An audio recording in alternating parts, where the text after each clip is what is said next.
Olá, bom dia para você. Está autorizada pelo Congresso Nacional a intervenção federal no Rio de Janeiro. Agora, a segurança pública no estado vai ficar nas mãos de um general do Exército. O Senado aprovou o decreto de intervenção no estado menos de 24 horas depois de sua votação na Câmara. Item 1 da pauta, projeto de decreto legislativo número 4. Logo no início da sessão, o presidente Eunício Oliveira rejeitou as questões de ordem que contestavam o decreto.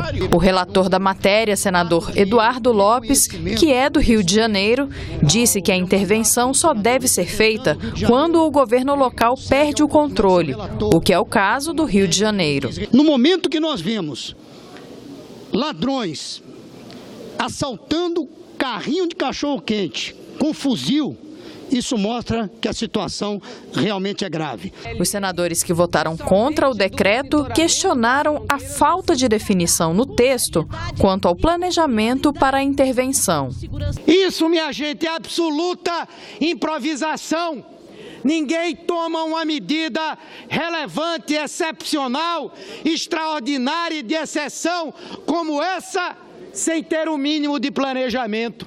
Um governo desmoralizado, que viu que não tinha votos para a reforma da Previdência, que não tem um candidato a presidente da República, que usa da pior forma possível as Forças Armadas e o medo da população para tentar se salvar politicamente. O Exército poderá sair matando bandidos e, sobretudo, suspeitos de bandidos em toda a cidade, sobretudo nas favelas, caracterizando-se como um matador de pobres, de negros, de discriminados, uma espécie moderna de força nazista. O argumento dos senadores que defenderam o projeto foi de que a situação no estado fluminense exige a medida extrema. O próprio governador atual se disse incapacitado de resolver a situação do Rio de Janeiro. Ora, se o governador diz que não tem competência, não tem capacidade, é preciso que alguém intervenha. A intervenção não acontece, como dizem os opositores, para massacrar os pobres, os movimentos sociais. Ao contrário, é o que pode apoiá-los nesse momento. É o que pode libertar comunidades inteiras. Não há o que se fazer hoje no Senado Federal a não ser aprovar o decreto presidencial. Qualquer posição contrária é naturalmente embate político, não é defesa efetiva da população do Rio de Janeiro. Pouco antes da meia-noite, o resultado.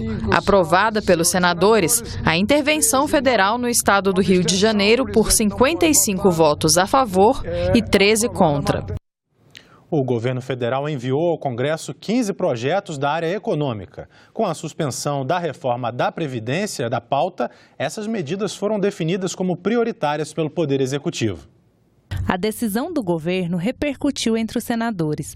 Das 15 medidas, 13 já tramitam no Congresso. Entre elas estão a autonomia do Banco Central, a privatização da Eletrobras, as mudanças na lei das telecomunicações e a reoneração da folha de pagamento. O déficit público se avolumou e empurra a dívida pública para a estratosfera. Então há necessidade de medidas rigorosas de ajuste fiscal. Eu acho que, fora algumas outras medidas, são até palatáveis, poucas e com pequeno impacto sobre a vida do povo e principalmente sobre a economia nacional. Um projeto que prevê a autonomia do Banco Central já foi aprovado na Comissão de Assuntos Econômicos e agora aguarda votação na Comissão de Constituição e Justiça. A autonomia do Banco Central é dar um maior grau de liberdade e decisão para uma equipe técnica, né? Uma equipe de técnicos, né? Responsável por uma política de equilíbrio macroeconômico do ponto de vista monetário, né?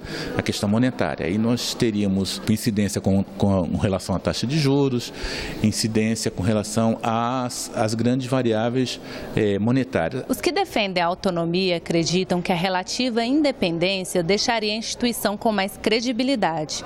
Quem é contra defende que pode haver um descompasso entre a política do Banco Central e a do Poder Executivo.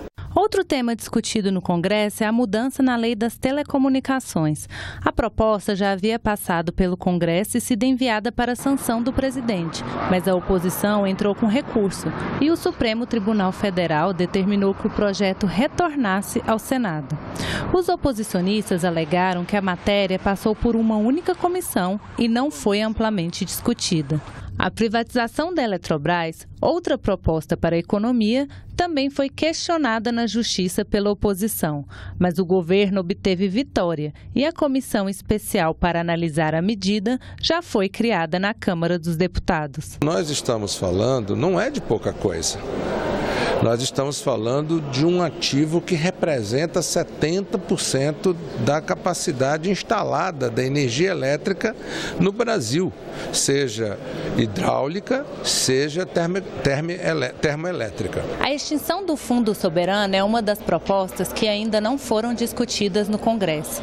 O fundo foi criado em 2008 para formar uma poupança pública e investir em políticas antirrecessivas. Você pode usar políticas antirrecessivas com recursos do Fundo Soberano, seja reinvestindo ou comprando algumas empresas, como, por exemplo, os Estados Unidos fizeram na época da grande recessão de 2008, em que eles compraram o General Motors e depois revenderam o General Motors, né? O governo fez isso utilizando esse tipo de recurso.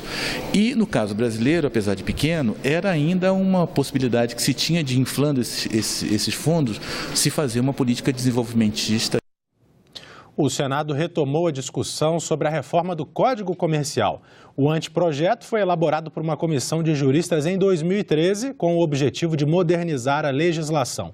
Hoje será realizada uma audiência pública a partir das 2h30 da tarde para debater a proposta que altera o Código criado em 1850. O Código Comercial que está em vigor no Brasil é de 1850. Ele foi editado por Dom Pedro II. Com o tempo, ele foi sendo substituído por leis mais específicas. O novo Código Civil é um exemplo disso. O Código Civil regulamentou grande parte das relações, agora denominadas relações comerciais aqui, não é? Mas o interessante é que o projeto do código que existe agora no Senado, como o da Câmara, o objetivo é colocar num único instrumento, numa única lei, as relações comerciais. Isso é importante. Com a falta de um código comercial mais moderno, a nova legislação civil não foi a única a tratar do tema. O Código de Defesa do Consumidor também entra no assunto. E há um problema delicado, que é o Código do Consumidor, que é um certo conflito entre Código Comercial e Código do Consumidor. Vamos ter também que resolver esse impasse, que é extremamente importante. O Código do Consumidor avançou demais em direitos inalienáveis da própria atividade comercial, o que comprometeu algumas atividades importantes, sem gerar realmente direitos, né, do consumidor. Mas era necessário conciliar e compatibilizar o que é do comerciante, né, da atividade comercial, e o que é realmente do consumidor. O ministro João Otávio Noronha foi um dos juristas que trabalhou no texto do novo código. Ele fala da importância de um marco comercial. Na realidade, o que se quer é aumentar a segurança jurídica, dar um tratamento específico para os negócios jurídicos comerciais. Tanto é assim que nós estamos regulamentando o comércio eletrônico, reduzindo o prazo de prescrição, adaptando a legislação brasileira empresarial às regras internacionais, ao contrato internacional de compra e venda. A reforma do Código Comercial não é consensual. A Confederação Nacional da Indústria, por exemplo, disse em nota que um novo Código Comercial precisa de uma longa adaptação e que isso poderia inibir a atividade empresarial no país. Eles também argumentam que há pontos na legislação que poderiam ser atualizados, como, por exemplo, o comércio eletrônico, mas que não é preciso um novo código só para isso. Agora a gente confere as atividades desta manhã aqui no Senado. Às 9 horas, haverá a reunião da Comissão de Desenvolvimento Regional e Turismo. Na primeira parte, vai ser lançada uma publicação com a avaliação de política pública sobre segurança hídrica e gestão das águas nas regiões Norte e Nordeste.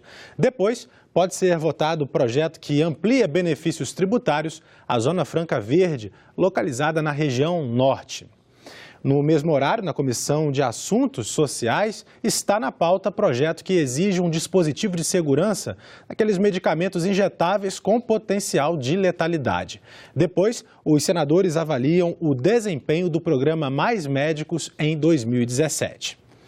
Às 9h30, na Comissão de Transparência, Governança, Fiscalização e Controle e Defesa do Consumidor, os senadores podem analisar projeto que determina que o aumento de preços de serviços seja avisado com antecedência. Às 10 horas, na Comissão de Constituição e Justiça, haverá sabatina de Alexandre Luiz Ramos, indicado para ministro do Tribunal Superior do Trabalho. Na pauta também consta o projeto que destina 2% da arrecadação das loterias aos fundos de segurança pública. E às 11 horas, na Comissão de Direitos Humanos, pode ser votada uma proposta que exige a instalação de brinquedos adaptados para as crianças com deficiência ou mobilidade reduzida nos centros comerciais. No segundo episódio da série especial Uma Rodovia na Amazônia, a TV Senado acompanha a diligência da Comissão de Infraestrutura de Porto Velho até Manaus ao longo da BR-319. Descendente de imigrantes japoneses, Rui Okabe é um dos agricultores da zona rural de Porto Velho, capital de Rondônia. A terra é boa, própria para o plantio de frutas, verduras e hortaliças. Assim, ele gera emprego e renda. A implantação definitiva de uma rodovia trafegável durante todo o ano entre Porto Velho e Manaus representa oportunidade para os pequenos agricultores de Rondônia. 70% dos alimentos consumidos no estado vêm do trabalho de 90 mil famílias de pequenos agricultores. A produção de hortifruti é suficiente para atender a região, só que poderia crescer muito mais. Aqui produz maracujá, banana, mamão, as hortaliças. A quase 900 quilômetros dali, com 2 milhões de habitantes, Manaus é um atraente mercado consumidor. Mas o transporte pelo Rio Madeira é demorado e as perdas ultrapassam 30%. Com uma estrada confiável, seria bem diferente. Pela via rodovia é mais rápido, né? E eu acredito que chega mais barato também. Podemos aumentar mais a produção, né? Seguimos pela BR-319, acompanhando a comitiva. Na primeira etapa, 200 quilômetros de asfalto até Humaitá, onde passamos a noite. De madrugada, estrada de novo. Começava ali o trecho conhecido pelos constantes atoleiros e quedas de pontes. Só para lembrar, estávamos em plena época das grandes chuvas. Mesmo depois da reabertura e com a manutenção que houve na BR nos últimos anos, não tinha havido ainda trafegabilidade neste mês de janeiro. Então, é um grande diferencial. Segundo dia de viagem, amanhecemos já no trecho do meio. Saímos de Humaitá e estamos indo rumo ao povoado Realidade. Realidade é um distrito de Humaitá, onde vivem 8 mil pessoas, mas com uma infraestrutura precária. Não é exagero dizer que dependem da BR para tudo, ainda mais em situações de emergência. Temos médicos, né, que fica 15 dias por mês, né, ele folga 15 dias. Né, e durante esses 15 dias ficamos sem médico. No próximo episódio, Máquinas na Pista. A Comissão de Infraestrutura confere as providências indicadas pelas diligências anteriores. As máquinas estão trabalhando, estão fazendo a manutenção. Isso dá uma garantia para as pessoas que querem fazer esse translado de Manaus a Porto Velho. E nós ficamos por aqui. Você pode rever as reportagens desta edição na nossa página na internet, senado.leg.br/tv. Obrigado pela sua companhia e continue sintonizado aqui na TV Senado.